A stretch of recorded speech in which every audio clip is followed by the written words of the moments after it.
What's good? You are watching the Best Damn Comic Show episode 2 here on YouTube on the DG Network, brought to you by DJ's Universal Comics. And here we are in Studio City with the one and only Cat Jerkon. I am Gian Perez as always. Last week was a pretty good week. I think there was a lot of good stuff. A lot of surprises. Oh yeah, a lot of surprises. But the biggest surprise was the regular cover on Deadpool. Oh yeah, because it's got the garbage pail kid throwback. That sucker's like freaking Frankenstein's had it at $20-$25. Really? I was like, yeah. I mean, then no rhyme or reason the Matina Deathstroke, that was $15-$20. So books were flying hot off the bat that year last week. It's crazy. I mean, it's funny you mentioned that because last week we talked about Batman Damned #1. It got up to like 60. Some of them even got up to $100, I think.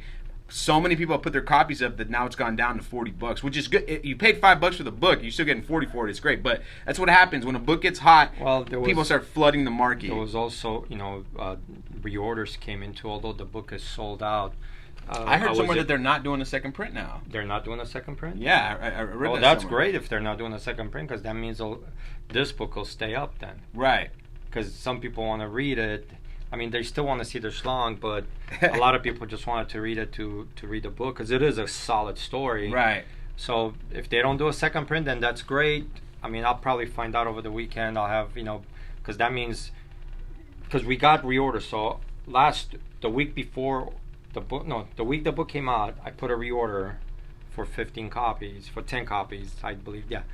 And we were able to get the reorder a week after. Yeah. So there was an extra bump out on the market, although it was sold out the first week. So that could be why maybe the drop too, because all of a sudden there's some more on the market.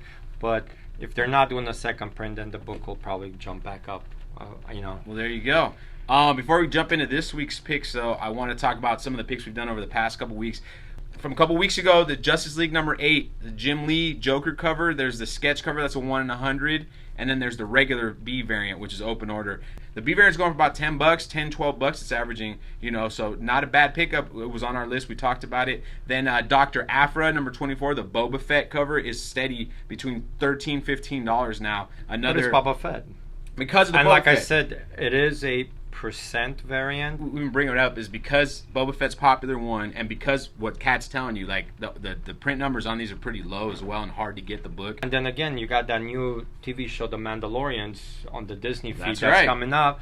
Again, it takes place after Boba Fett, I think, or I don't remember. I'm not exactly sure what the storyline is. Who knows? You might get a reference or two. You might get some things.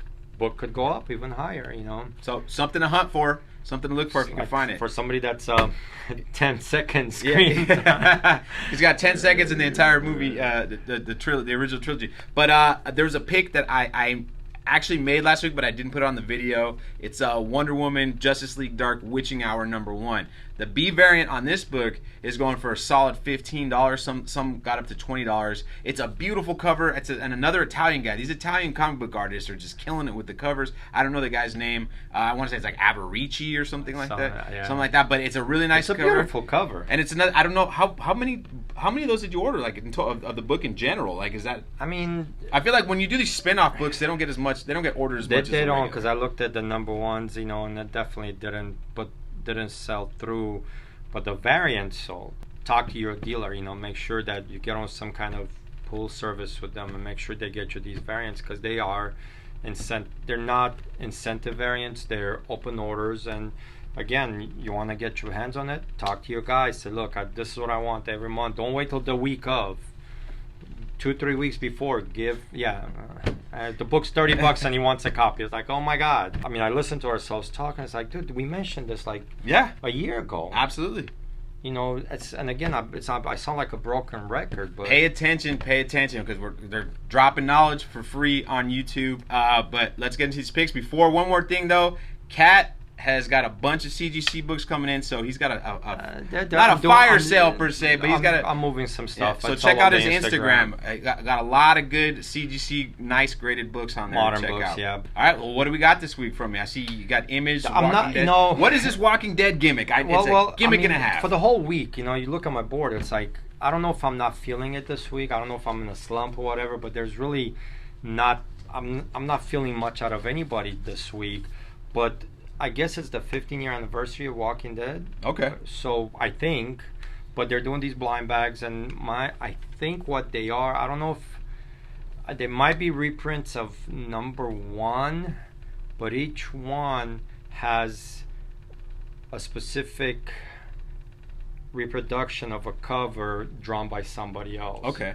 So I think the Campbell cover is a Michonne cover when it's so again, it's I haven't looked into it too much, but it seems like it's a bunch of popular artists and again doing random covers. It's you look at the Image releases for this week. I'll guarantee you that'll probably be the best-selling book this week out of Image, Right. because nothing else moves, you know. I'm liking Vivente's Hawkman, and this issue's got you're reintroducing, not introducing, but he runs across Ray Palmer, who's been not lost but gone out of the DC mainstream because we have to have other characters. So you know, we have Ryan Choi as the Atom Runaround, which I like the character, but this Hawkman, you know, he's putting it back together, you know, and it's been solid. It's 1 through 5, you know, I'm 1 through 4. I'm Right. enjoying it. You're getting bits of legacy stuff through it, and it's like you know, am I fixing it? I think that's what they're trying to do, but it's a good read. It kind of feels like Hawkman has always been a real tough character to write, but Vivente's like really... Well, but again, the problem is, you know, unlike Marvel, where you have one Earth with multiple other universes that are not even remotely similar, they are, but they're not. To where DC, you have Earth 1 or 2, you have the Golden Age Hawkman, you have the Modern Age Hawkman, then you have Qatar Hall. I mean, it's such a weird feel to it, Right. and they did try the Crisis to fix everything to kind of get on ahead, but everybody comes in and they have their own ideas rather than they have their best interest at heart rather than the character's Right. interest. To where Marvel is the opposite. It's like, this is about our characters. You got rules, you got to You stick to got, the rules. you know, so it's trying. And then Red Hood, you know, you took the Red Hood out of the Outlaws. It's just him now. Looks like they're making them darker. I don't know, is because Dick Grayson's just now Rick Grayson without a K, and he's a taxi driver or whatever the hell he is. I don't know, but I've been Red Hood. Jason Todd was one of those characters I liked as Robin. I liked him as Red Hood, and I'm liking his attitude. You know, we'll see. Right. But it's 2 books out of DC that I'm looking forward to this week. All right, so what do you got this week from Marvel? I see you got way less picks than normal. The one book, and I know you mentioned I talked about it about a week back, but that Immortal Hulk, man, that shit, I read it again. I read 1 through 6, and it's amazing. I mean, I'm Al Ewing. I mean, he's not your writer to blow you out of the water, you know, just steady. But this book is just insane, and it keeps selling out, reorders. I mean, second print sold out, third print sold out. I was like, what the hell? Solid read. And the next issue is him versus the Avengers, and it's like, okay, Always a good time. You know, I read that Spider-Geddon Zero. Mm-hmm. Beautiful artwork, Clinton Crane. It was a good read. It wasn't. I mean, again, throughout that edge of Spider-Geddon, you know, got this first appearance, that first appearance. How many characters are appearing that will play roles somewhere down the line? And again, this. And I think it's a good time to drop the book or put the book out as well, since that second trailer for the Ultimate Spider-Man, whatever, Edge of Spider-Verse came out the other day. Oh yeah, with Miles. With Miles, it's like, no, it's brilliant. It's like, you know, get you ready because it's around the corner. Exactly. It's Christmas Day. It comes out Christmas Day. So I'm looking forward to that one. Again, I liked Zero, Venom. Venom is just issue after issue, just like something new seems to pop out in every issue with this Donny Cates run. I wish the movie was just a tenth good as that, you know. And we'll talk about the movie in a second. But. One other read I have, it's X-Men Mojo. It's the Black X-Men Black, and I read the Magneto last week. Was pretty decent. The reason I'm mentioning Mojo #1, it's written by one of my customers, Scott Ackerman, and oh, wow. people should know him. He had that a show on IFC.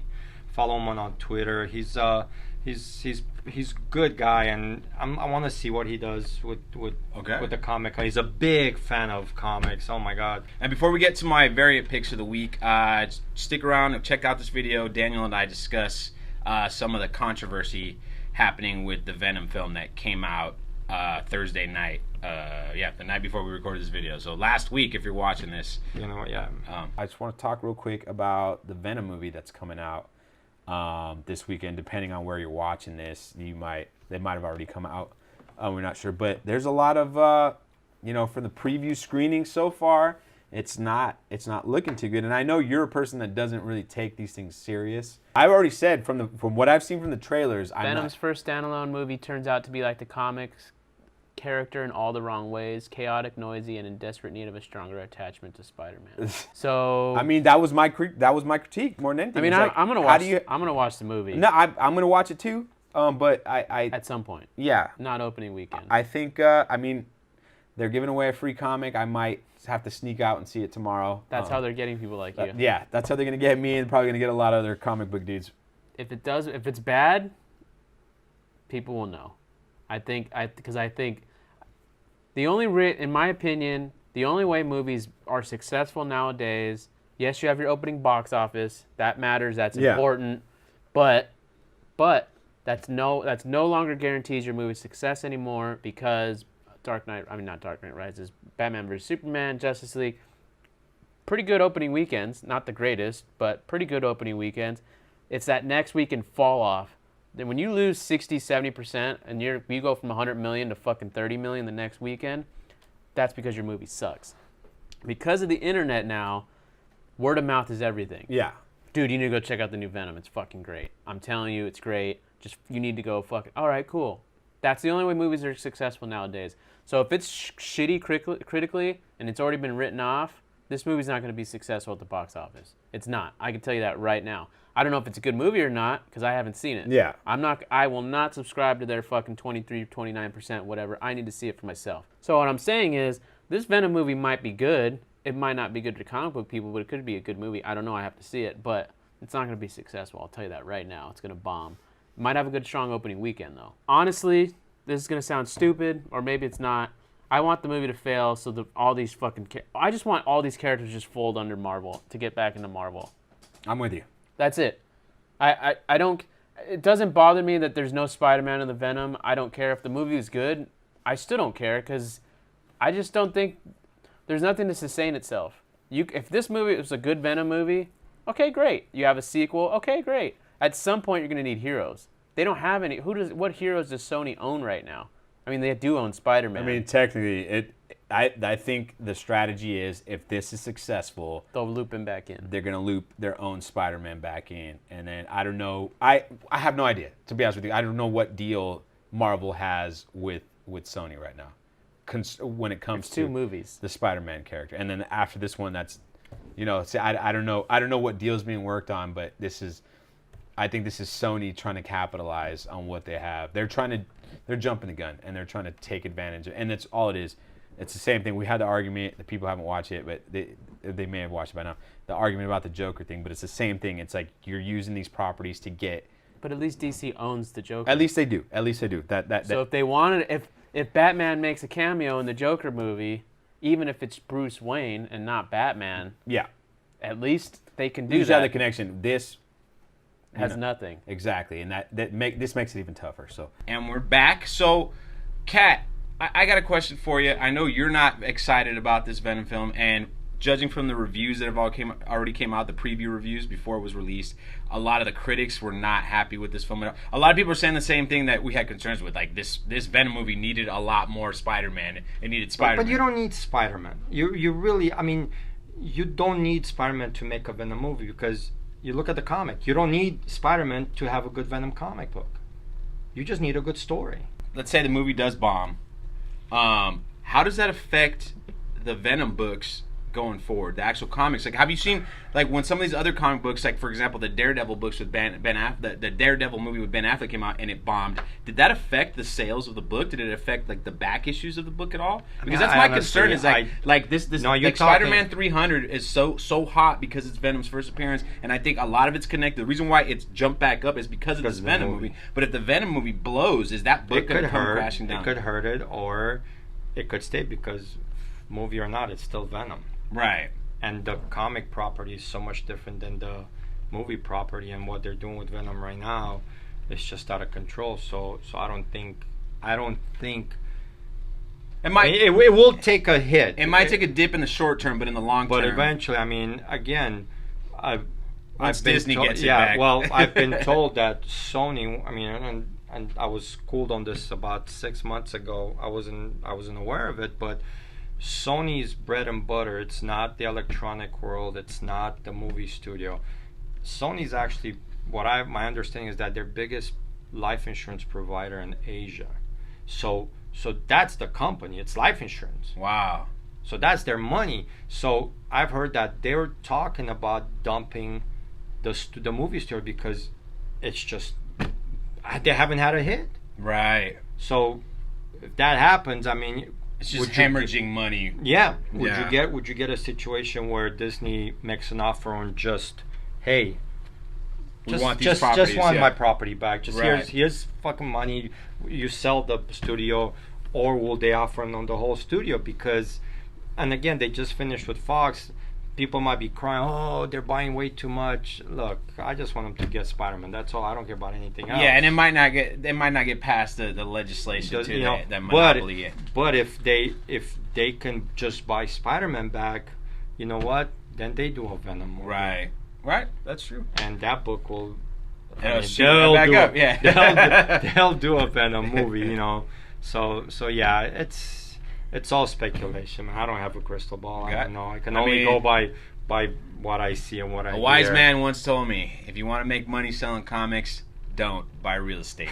Anyways, let's go to the variant picks of the week. Not a big list. There's a lot of books connected to the same book. You got Catwoman number 4. I mean, I think this might be one of my favorite Art Germ covers, if not. It's like the least Art Germy Germ cover. I know, and I was planning to, and they didn't have, I think they switched it. I slept on it, so, I mean, I don't know. I'm going to have to limit to make sure everybody gets at least one. But I slept on this cover because this is the cover I was looking for. And I was like, I'm going to order like double of what I ordered, and I like triple, and I was like, fuck, I missed it.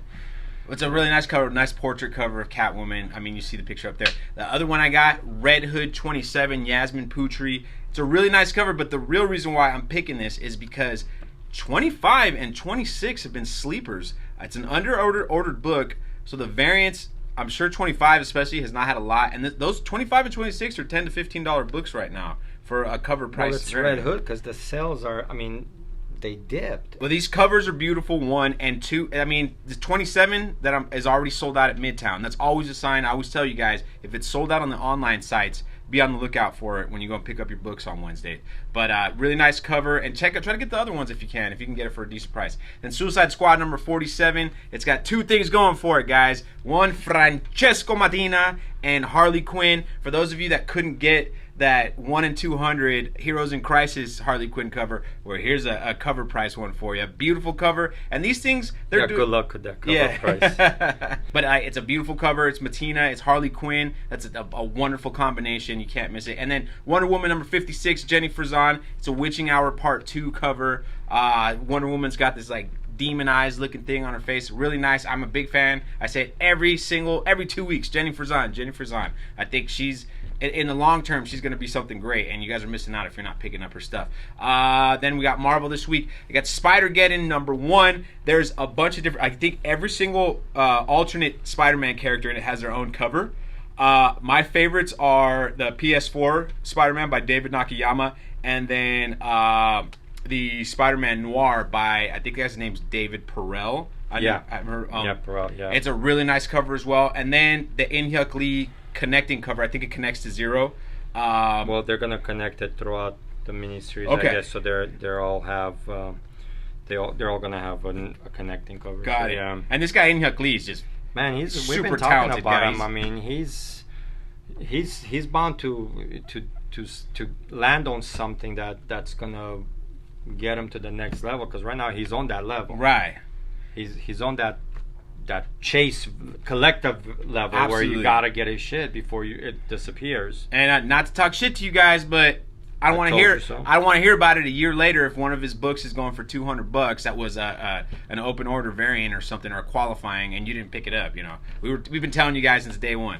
Then Venom #7. There's 2 covers. There's a Sujin Joe Battle Lines. I still don't know what the whole Battle Lines gimmick is. Did you find out what it was? It's just their just- virgin take on. They call it battle lines. Okay. Because it's all it is, just a virgin cover, like an up close. Okay. You know, it's almost like the trading cards. Right. Okay. Makes You know. sense. It's a really nice Venom cover, like one of my favorites as of late. And then there's a Frank Cho Marvel Knights 20th anniversary cover. You know, not the normal Frank Cho woman with big butt, thick thighs cover. You know, this time it's his interpretation with Venom with the wings going on. It's a real nice cover. You know, take a look. But that's going to do it for me this week and for us. Thanks for watching, guys. Please, if you watch this, please subscribe. It's a brand new channel. We only have 3 subscribers so far as of this video. Smash that like button, you know, and, you know, support. Leave comments. And Cat, take us away. Support your local comic book store. Support print. A lot of good stuff worth buying and reading. Again, low print run. You know, you're cashing out. You're cashing in almost any given week. You're cashing in. Just play it safe. No, don't gamble. Yeah, exactly. Buy within your means. Exactly. And we'll see you next time. Take care.